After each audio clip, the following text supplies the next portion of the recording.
নওগাঁয় এক সপ্তাহ পর কাজের সন্ধান পেয়েছেন দিনমজুর ও শ্রমজীবীরা।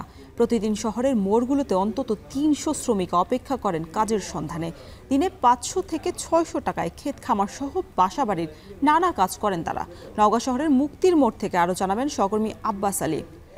আব্বাস, কর্মহীন অবস্থায় গেল কয়েকদিন দিনমজুর এবং শ্রমিকদের কিভাবে কেটেছে এবং তারা যারা কাজের সন্ধানে বেরিয়েছেন তাদের কাজের খোঁজ মিলছে কিনা?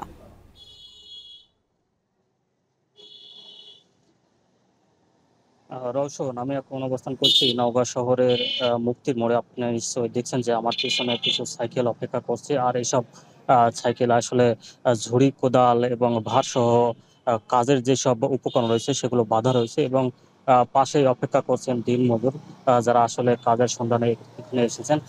ভোরের আলো ফোটার পর থেকে আসলে তারা সাইকেল, ভ্যান সহ তাদের এই কাজের উপকরণ সহ এখানে অপেক্ষা করেন এবং সকাল 10টা পর্যন্ত থাকেন। তবে গত 7 দিন দেশে চলমান পরিস্থিতির কারণে তারা আসলে অনেকেই কর্মহীন অবস্থায় পড়েছিলেন। তবে চলমান পরিস্থিতি স্বাভাবিক হওয়ার পর তারা অনেকেই কাজ পাচ্ছেন, আবার অনেকে কাজ না পেয়ে ফিরে যাচ্ছেন।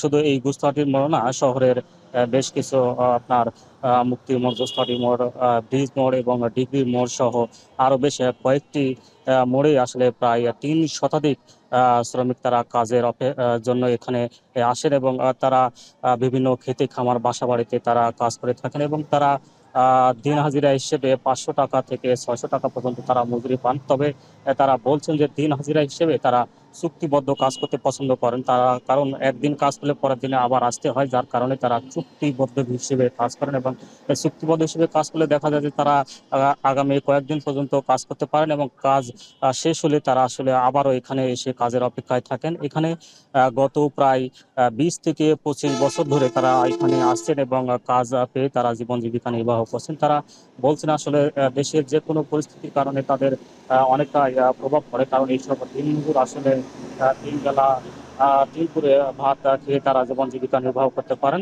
দেশে যে কোনো পরিস্থিতি স্বাভাবিক থাকবে এমনই তারা প্রত্যাশা করছেন, এবং তারা আসলে এখানে কাজ করে জীবন জীবিকা নির্বাহ করেন। এই ছিল তাদের কর্ম নিয়ে আমার কাছে সবশেষ রওশন। নওগাঁর শ্রমজীবী এবং দিনমজুর মানুষদের খবরের জানাতে যুক্ত ছিলেন সহকর্মী আব্বাস আলী।